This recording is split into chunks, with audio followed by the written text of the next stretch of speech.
నమస్కారం అండి. కంద మొలకొచ్చిన కందను మీరు ఎప్పుడైనా చూసారా? కొంచెం వింతగా ఉందో చూడడానికి. నేను కూడా మొదటిసారి చూశాను కాబట్టి మీకు కూడా చూపించే ప్రయత్నం చేస్తున్నాను. ఈ కంద మొలకొచ్చిన చుట్టుపక్కల ఉన్న భాగాన్ని మనం కట్ చేసి మనం వంటగా వాడుకోవచ్చు.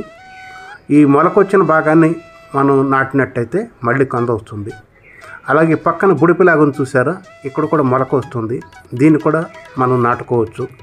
ఆ మొలకొచ్చినటువంటి భాగాన్ని కొంచెం కట్ చేసినట్టయితే చుట్టుపక్కల ఉన్న భాగాన్ని మనం వంట చేసుకోవచ్చు.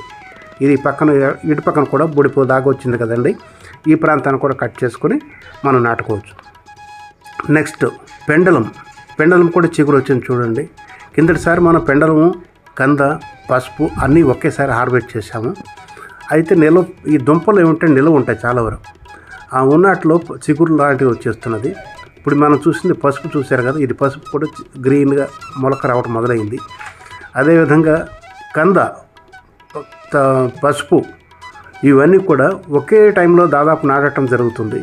మే, జూన్ నెలలో నాటడం దీనికి అనుకూలంగా ఉంటుంది. ఈ చిగురు వచ్చినటువంటి పసుపు దీన్ని కూడా ఇప్పుడు మనం నాటుకోవచ్చు. ఇలా చిగురు వచ్చిన దాన్ని నాటుకోవటం వల్ల ఇంకా మంచిది, ఎందుకంటే మనకి మొలక వచ్చినట్టుగా ఆల్రెడీ గ్యారెంటీ తెలిసిపోతుంది కాబట్టి. నెక్స్ట్ ఇటువంటి చిన్న చిన్న దుంపలు భూమిలో ఉండిపోయి మనం పెట్టకుండా మొక్కలు వచ్చేస్తుంటాయి. అయినప్పటికీ దుంప బాగానే తయారవుతుంది.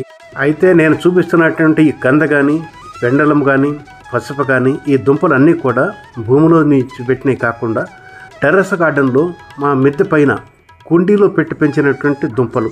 ప్రతి సంవత్సరం ఇలా కుండీలో పెట్టి హార్వెస్ట్ చేస్తూ ఉంటాను. నాటేప్పుడు కూడా ఎలా నాటాలి, ఎలా పెంచాలి అనేది కూడా డీటెయిల్గా వీడియో చేసి మీ అందరికి చూపిస్తుంటాను. నా పద్ధతి నచ్చినట్టయితే మీరు కూడా పెంచడానికి ప్రయత్నించండి. జై హింద్.